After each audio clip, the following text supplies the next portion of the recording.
Who was Manoj, the corporate dude? Yeah. What was he like? He was a jerk. Yeah. He was a jerk. Yeah. I mean, Did he have tattoos? No, he didn't have many tattoos actually. He had a couple. Yeah. I think for me and for many friends growing up in that stage of our life, it was all about trying to climb the corporate ladder. Growing up and going to uni, all I wanted to do was make as much money as possible, hook up with as many hot girls as possible, party. Well, don't be too hard on yourself, mate. No, yeah, right. But I think it was a very, very alpha male mindset that I was in, and that took its toll. I worked 60 to 70 hours a week. I was traveling throughout Australia, and I had an amazing job. I was making so much money, but I was spending all that money so quickly because I was internally so unhappy. Yes. I'd spent a lot on clothes. I'd spent it on booze. I'd go to fancy dinners, and they were all great. And I don't tell people don't do that sort of stuff because it's great. But I think for me, for me, I was using it to fill a void in my life because I was pretty unhappy, and it all took its toll on me. And eventually, I had a pretty serious panic attack one day at work, and I think I mentioned to you last time, like I didn't know anything about panic attacks or anxiety because I never experienced it. I never even knew anyone that had that sort of stuff. Back then, it wasn't spoken about as much as it is now. Yeah, for sure. And it was a very pivotal moment in my life, that anxiety attack. It was single-handedly the worst experience, but also the best experience I've ever had. Yeah.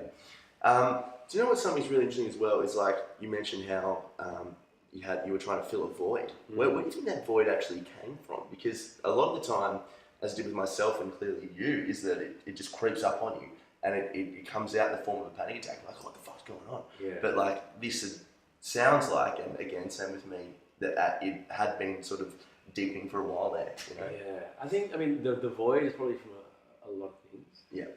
It wouldn't be just one particular thing. It was probably not feeling like I belonged in the environment that I was in. Not feeling like I had friends that I could lean on and talk about heart to heart. Probably came from an upbringing as well. A very, very challenging upbringing. So probably it came from a lot of things, but I think deep down it was not feeling connected. Not feeling connected to myself, not feeling connected to the moments that I'm in, and probably the people in my life as well. Talk us through that panic attack. Where were you? How did it happen? What was it over, if you remember? Yeah. It was really, really random. I had a week that I was traveling from Sydney back and forth. I had a partner at the time that lived over there. So on top of all the travel I was doing, I was doing long distance. Yeah. And I was on my way to work one day, and I was getting plenty of sleep, so I didn't think that was an issue. But I felt like the heart beating really quickly. I was like, oh, okay, that's interesting. Yeah. And I had a morning routine where I go to my favorite coffee shop, grab a coffee, and head into work. And this one morning I didn't go grab a coffee because I felt the heart beating pretty quickly. And rocked up, and I had a secretary at that stage, which for me felt like I'd made it. You were on. I was at the height of my career. I had a secretary. Life was great. Yeah. And I remember her coming and kind of giving me a bunch of files. Got a job proposal for you, by the way, after this, mate. Greg, on your secretary? Yeah.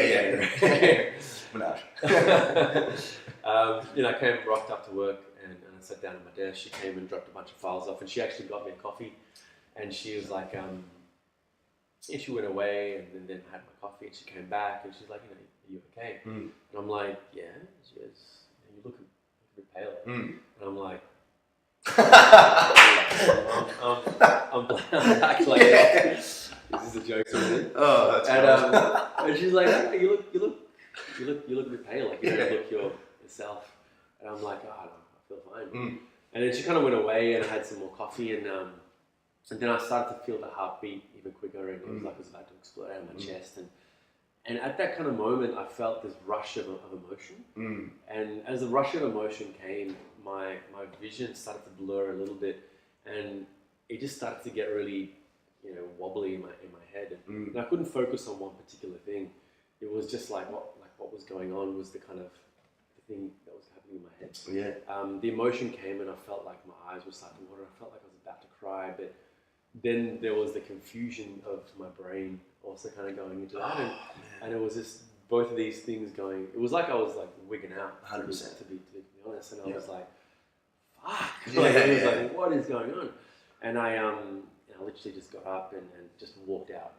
Yeah. And my thought was, I don't want people to see me like this. Mm. That was the first thought that came in. And I remember walking around the CBD, just kind of hyperventilating, going, and that lasted about 2 hours, and I was just, yeah, it was crazy. And I called up a doctor, and I went to the doctor, and I was like, dude, I don't know what's going on right now, but I just don't feel myself.